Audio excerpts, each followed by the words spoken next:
రేపు ఆదివారం సాయంత్రం ఈ ఆకును కాలిస్తే 4 వైపుల నుండి మీరు కోరుకున్నంత డబ్బు వచ్చి పడుతుంది. ఆదివారం సాయంత్రం ఈ ఆకును కాలిస్తే మిమ్మల్ని అదృష్టం వరిస్తుంది. మీరు కోరుకున్నంత డబ్బు వచ్చి పడుతుంది. మీరు పట్టిందల్లా బంగారం అవుతుంది. మీ జీవితం మారిపోయి మీరు కోరుకుంది ఖచ్చితంగా మీ దగ్గరకు వస్తుంది. ఆదివారం రోజు ఈ ఆకును కాల్చటం వల్ల అద్భుత ఫలితాలు కలుగుతాయి. ఈ ఆకును కాల్చటం వల్ల మీపై, మీ ఇంటిపై ఉన్న నెగిటివ్ ఎనర్జీ అంతా కూడా బయటకు వెళ్ళిపోతుంది. మీరు అందరికన్నా ఎక్కువ కష్టాలను ఎదుర్కొంటున్నారు అంటే దానికి కారణం నరదృష్టి అవ్వవచ్చు. నరదృష్టి వల్ల ఒక మనిషి లేదా ఒక కుటుంబం ఆనందంగా ఉండలేరు. మనశ్శాంతి కరువవుతుంది. ఎంతమందితో ఉన్నా ఒంటరిగా ఉన్నట్లుగా ఉంటుంది. డబ్బు చేతిలో నిలవదు. సరదాగా ఉండలేరు. ఆరోగ్య సమస్యలు వెంటాడుతూ ఉంటాయి. ఆర్థిక సమస్యల నుంచి ఆరోగ్య సమస్యల వరకు మీకు ఏ సమస్య ఉన్నా రేపు ఆదివారం సాయంత్రం ఈ ఆకును కాల్చండి. మీకు ఉన్న అనేక రకాల సమస్యలు తొలగిపోతాయి. కుటుంబంలో సఖ్యత లేదని చాలామంది భయపడిపోతూ బాధపడిపోతూ ఉంటారు. ముఖ్యంగా ఈ మధ్యకాలంలో దాంపత్య జీవితంలో గొడవలు ఎక్కువగా జరుగుతూ ఉన్నాయి. మీ దాంపత్య జీవితంలో కూడా తెలియని సమస్యలు వస్తూ ఉన్నట్లయితే ఈ ఆకును కాల్చండి. వాస్తు దోషాలు ఉన్న, ఇతర చెడు దృష్టి ప్రభావం మీపై ఉన్న, మీ దాంపత్య జీవితంలో గొడవలు వస్తూ ఉన్నాయి అంటే మాత్రం రేపు ఆదివారం సాయంత్రం మీ ఇంటి దగ్గర ఈ ఆకును కాలిస్తే ప్రతికూల శక్తితో పాటు వాస్తు దోషాలు కూడా తొలగిపోతాయి. భార్యాభర్తలు ఇద్దరూ సరిగ్గా ఉంటే ఆర్థిక సమస్యలు రావు. కుటుంబ జీవితం బాగుంటుంది. భార్యాభర్తలలో ఏ ఒక్కరూ సరిగ్గా లేకపోయినా ఇంటిలో లక్ష్మీ కళ ఉండదు. లక్ష్మి అంటే సంపద ఒక్కటే కాదు, ఆనందము, సంతానము, ఆరోగ్యము అన్నీ కలిపితేనే లక్ష్మి అంటారు. ఇంటి బాధ్యతలను భార్యాభర్తలు సరిగ్గా నిర్వర్తించాలి. లేదంటే ఇంటిలో ఏదీ క్రమంగా జరగదు. దీంతో పాటు ఆర్థిక సమస్యలు పెరిగిపోతాయి. మీ ఇంటిలో ఉన్న సమస్యలు తొలగిపోయి మీ ఇల్లు డబ్బుతో నిండాలంటే ఆదివారం ఈ ఆకును కాల్చాలి. మరి అది ఏ ఆకో, ఆ ఆకును కాల్చటం వల్ల కలిగే ప్రయోజనాలు ఏమిటో ఇప్పుడు మనం ఈ వీడియోలో వివరంగా తెలుసుకుందాము. అంతకన్నా ముందు ఓ చిన్న విందాం. ఒక ఊరిలో 3 స్నేహితులు ఉన్నారు. వారిలో ఒకరు రాజకుమారుడు. అతనికి వివాహమయ్యింది. మరొకడు వ్యాపారస్తుడి కొడుకు. అతను చాలా తెలివైనవాడు. ఇంకొకడు వడ్డీ వ్యాపారస్తుని కొడుకు. అతను చాలా అమాయకుడు.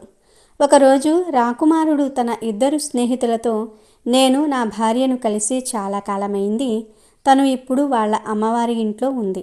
నేను రేపు వెళ్ళి ఆమెను ఇక్కడికి తీసుకొద్దామని అనుకుంటున్నాను. నాతో పాటు మీరు కూడా రండి అని చెప్పాడు. దానికి వారిద్దరూ సరే అలాగే వెళ్దాం అని అన్నారు. ఆ మరుసటి రోజు వారు 3 కలిసి బయలుదేరారు. 3 రోజుల తర్వాత వారు గమ్యాన్ని చేరుకున్నారు. రాకుమారుడు తన 2 స్నేహితులతో, నేను ఈ రాత్రికి మా మామగారి ఇంట్లోనే ఉంటాను. రేపు ఉదయాన్నే నా భార్యను తీసుకుని ఇక్కడి నుండి బయలుదేరుదాం. అప్పటి వరకు మీరు ఇక్కడికి దగ్గరలో ఏదైనా ఒక సత్రం చూసుకొని అందులో ఉండండి అని చెప్పి వెళ్ళిపోయాడు.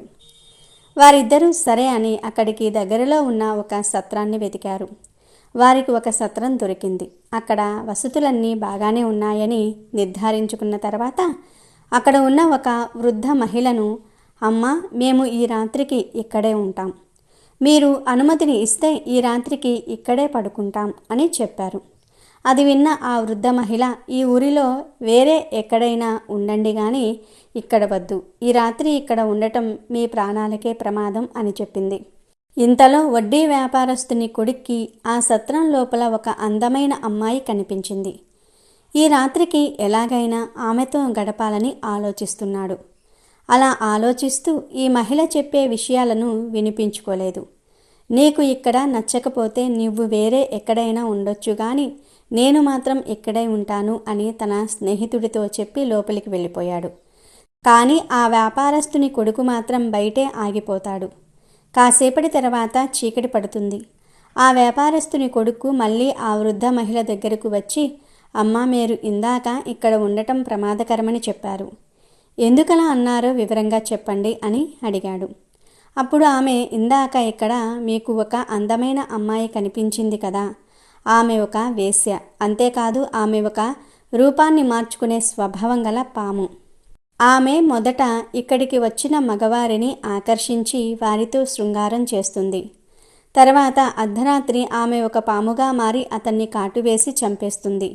ఇలా ఇప్పటికే 10 మంది పురుషులు చనిపోయారు అని చెప్పింది. అది విన్న ఆ వ్యాపారి కొడుక్కి చాలా భయమేసింది. మరి ఇప్పుడు ఆమెతో నా స్నేహితుడు ఉన్నాడు కదా, అతని ప్రాణాలు కాపాడడానికి ఏదైనా మార్గం చెప్పండి అని ఆ మహిళను అడిగాడు. నేను నీకు ఒక కత్తిని ఇస్తాను. వారి శృంగారం పూర్తయిన తర్వాత ఆమె పాముగా మారి అతన్ని కాటు వేసేటప్పుడు మాత్రమే నువ్వు ఆమెను చంపగలవు. నీ స్నేహితుడిని కాపాడుకోవాలంటే ఇది ఒక్కటే మార్గం అని చెప్పి అతనికి ఒక కత్తిని ఇచ్చింది వృద్ధ మహిళ. ఆ కత్తిని తీసుకొని అతను రహస్యంగా లోపలికి వెళ్ళి వారిద్దరూ పడుకుని ఉన్న మంచం పక్కన వారికి తెలియకుండా దాక్కున్నాడు. వారిద్దరూ శృంగారంలో పాల్గొన్న తర్వాత అతని స్నేహితుడు అలసిపోయి నిద్రపోయాడు. ఆ తర్వాత ఆ అమ్మాయి తన రూపాన్ని మార్చుకుని అతన్ని కాటువేయడానికి సిద్ధపడింది. వెంటనే ఆ వ్యాపారస్తుని కొడుకు తన చేతిలో ఉన్న కత్తితో ఆ పాము తల నరికి చంపేశాడు.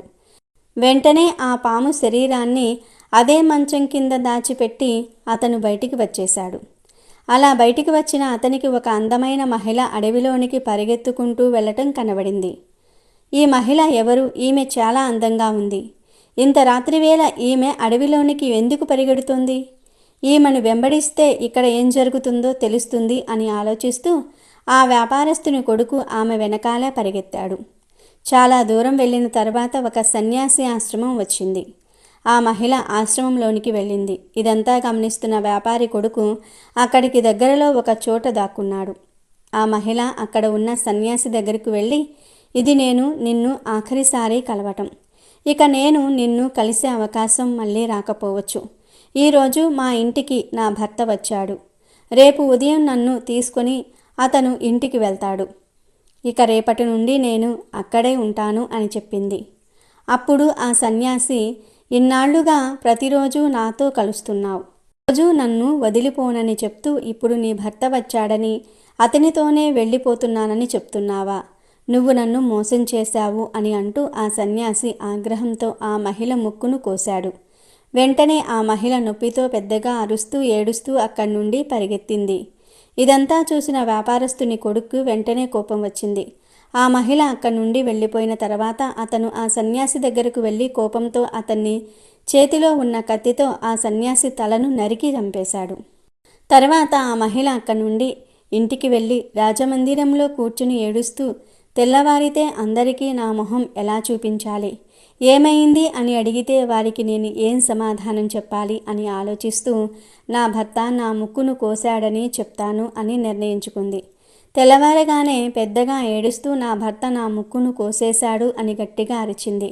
వెంటనే ఆ ఇంట్లో వారందరూ కూడా వచ్చి ఆమెను చూసి ఆమె భర్త అయిన రాకుమారుని తీసుకుని వెళ్ళి రాజు ముందు నిలబెట్టారు. విషయం తెలుసుకున్న రాజు అతన్ని జైల్లో వేయమని సైనికులను ఆజ్ఞాపించాడు. మరోవైపు ఆ సన్యాసిని చంపిన తర్వాత ఆ వ్యాపారి కొడుకు అక్కడికి దగ్గరలో ఉన్న అమ్మవారి గుడిలో కూర్చొని అసలు ఈ లోకంలో ఏం జరుగుతుందో అర్థం కావట్లేదు అని బాధపడుతూ ఉన్నాడు. ఇంతలో అక్కడికి కొంతమంది దొంగలు వచ్చారు. వారు అమ్మవారికి నమస్కరిస్తూ, అమ్మా, మమ్మల్ని ఆశీర్వదించు, మేము ఈరోజు ఒక పెద్ద దొంగతనం చేయబోతూ ఉన్నాం. ఎవరికీ దొరకకుండా విజయవంతంగా మేము ఆ దొంగతనం చేయగలిగితే రాజుగారి కూతురిని తీసుకొని వచ్చి నీకు బలిస్తాము అని మొక్కి అక్కడి నుండి వెళ్ళిపోయారు. అక్కడే ఉండి ఇదంతా విన్న వ్యాపారస్తుని కొడుకు, ఓరి దేవుడా, ఇక్కడ మరొక హత్య జరగబోతుందా, దీన్ని ఎలాగైనా ఆపి తీరాలి అని అనుకుంటూ అక్కడే తిరుగుతూ ఏం చెయ్యాలా అని ఆలోచిస్తూ ఉంటాడు. మళ్ళీ సాయంత్రం అయ్యింది. చీకటి పడిన తర్వాత ఆ వ్యాపారస్తుని కొడుకు అమ్మవారి విగ్రహం దగ్గర ఎవరికీ కనబడకుండా దాక్కుని తన చేతిలో కత్తి పట్టుకుని ఉంటాడు. కాసేపటికి దొంగలు వారితో ఆ రాకుమార్తెను తీసుకుని వస్తారు. కాసేపటి తర్వాత ఒకరు ఆ రాకుమారుని తీసుకుని అమ్మవారికి బలిగా సమర్పించడానికి లోపలికి తీసుకొస్తారు. అక్కడే దాక్కుని ఉన్న వ్యాపారస్తుని కొడుకు అతన్ని చంపి అతని శరీరాన్ని దాచిపెడతాడు. అతను సరిగ్గా ప్రసాదాన్ని సమర్పించాడా లేదా చూద్దామని ఆ దొంగలు ఒకరి తర్వాత ఒకరు లోపలికి వస్తూ ఉంటారు. ఒకరి తర్వాత ఒకరిని లోపలికి రాగానే ఆ వ్యాపారస్తుని కొడుకు చంపేస్తాడు. అలా ఆ దొంగలందరినీ చంపేసి ఆ రాజకుమార్తెను తీసుకుని అక్కడి నుండి బయలుదేరుతాడు. ఆమెను క్షేమంగా ఆమె ఇంటి దగ్గర వదిలిపెట్టడానికి వెళ్తూ ఉండగా దారిలో ఆమె, నీ వీరత్వం నాకు బాగా నచ్చింది, దయచేసి నన్ను పెళ్లి చేసుకుంటావా అని అడిగింది. నేను కేవలం నిన్ను రక్షించడానికి మాత్రమే ఇదంతా చేశాను, నిన్ను పెళ్లి చేసుకోవటం నా ఉద్దేశం కాదు అని ఆ యువకుడు చెప్తాడు. దీంతో ఆగ్రహించిన ఆ కుమార్తె ఆ రాజభవనంలోని సైన్యాన్ని పిలిచి, ఇతను నన్ను అపహరించాలని, నాపై అఘాయిత్యం చేయాలని చూశాడు, వెంటనే ఇతన్ని బంధించండి అని ఆదేశించింది. సైన్యం అతన్ని తీసుకుని వెళ్ళి జైల్లో పడేశారు. అక్కడే తన మిగిలిన 2 స్నేహితులు ఉండటం చూసి ఆ వ్యాపారస్తుని కొడుకు ఆశ్చర్యపోయాడు. ఆ మరుసటి రోజు సైనికులు ఆ 3 స్నేహితులను మహారాజు గారి వద్ద ప్రవేశపెట్టారు. మహారాజు మొదట వడ్డీ వ్యాపారస్తుని కొడుకును, నువ్వు ఆ వేశ్యను ఎందుకు చంపావు అని అడిగాడు. అసలు ఆమెను ఎవరు చంపారో అతనికి తెలియదు. దాంతో అతనికి ఏం చెప్పాలో అర్థం కాలేదు. కొద్దిసేపటి తర్వాత మళ్ళీ రాజు, నీవిలా మౌనంగా ఉంటే అసలు ఏం జరిగిందో మాకు ఎలా తెలుస్తుంది అని ప్రశ్నించాడు. వెంటనే వ్యాపారస్తుని కొడుకు మాట్లాడుతూ, మహారాజా, ఆ వేశ్యను చంపటం గురించి అతనికి ఏమీ తెలియదు, ఎందుకంటే ఆమెను చంపింది అతను కాదు, నేను అని చెప్పాడు. అయితే నువ్వు ఆమెను ఎందుకు చంపావు అని రాజు ప్రశ్నించాడు. ఆమె ఒక రూపాన్ని మార్చుకునే స్వభావం గల పాము అని, ఆమెతో శృంగారం చేసిన తర్వాత ఆమె పాముగా మారి అతన్ని కాటువేసి చంపేస్తుందని, అదేవిధంగా నా స్నేహితుడిని కాటు వేయడానికి ప్రయత్నిస్తున్నప్పుడు వెంటనే నా చేతిలో ఉన్న కత్తితో ఆ పాము తల నరికి చంపేశానని, ఆ పాము మృతదేహాన్ని అదే మంచం కింద దాచిపెట్టానని చెప్పాడు. రాజు తమ సైనికులను అక్కడికి పంపించగా వారు వెళ్ళి ఆ పాము మృతదేహాన్ని చూసి నిర్ధారించారు. అది నిజమేనని తెలుసుకున్న మహారాజు ఆ వడ్డీ వ్యాపారస్తుణ్ణి నిర్దోషిగా విడుదల చేశాడు. తర్వాత రాజకుమారుడిని, నీవు నా కూతురు ముక్కు ఎందుకు కోశావు అని ప్రశ్నించాడు. అతనికి కూడా దాని గురించి ఏమీ తెలియకపోవటంతో మౌనంగా ఉండిపోయాడు.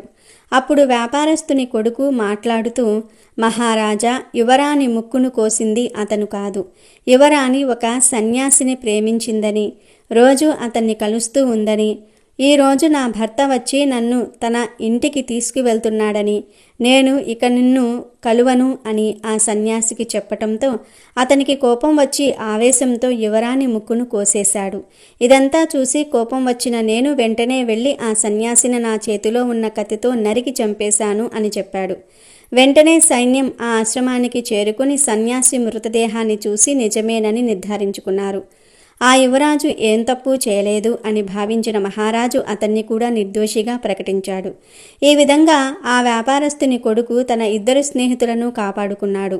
ఇక రాజు వ్యాపారస్తుని కొడుకుతో, ఇప్పుడు నీ వంతు, నీవు నా కూతుర్ని అపహరించాలని, ఆమెను మానభంగం చెయ్యాలని, ఆమె గౌరవంతో ఆడుకోవాలని ఎందుకు ప్రయత్నించావు అని మహారాజు ప్రశ్నించాడు.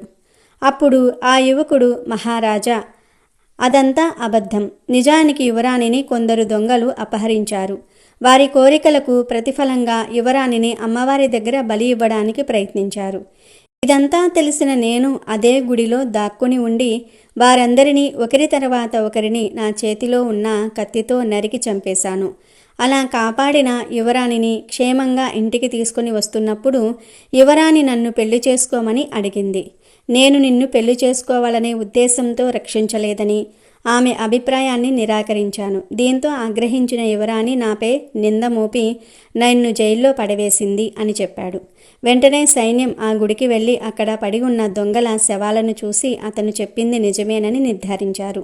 దీంతో వెంటనే మహారాజు ఆ 3 నిర్దోషులుగా విడుదల చేసి, నన్ను క్షమించండి, నా కూతురు చేసిన తప్పుకు మిమ్మల్ని నిందించవలసి వచ్చింది అని చెప్పాడు. మహారాజా, మేము 3 ఏ తప్పు చేయలేదని గుర్తించినందుకు ధన్యవాదాలు అని చెప్పి ఆ 3 యువకులు అక్కడి నుండి తమ సొంత ఊరికి బయలుదేరారు. ఇక వీడియోలోకి వస్తే, రేపు ఆదివారం సాయంత్రం చక్కగా ఇంటిని క్లీన్ చేసుకోండి. ఆ తర్వాత ఇప్పుడు మనం చెప్పుకోబోయే పరిహారం చేయండి.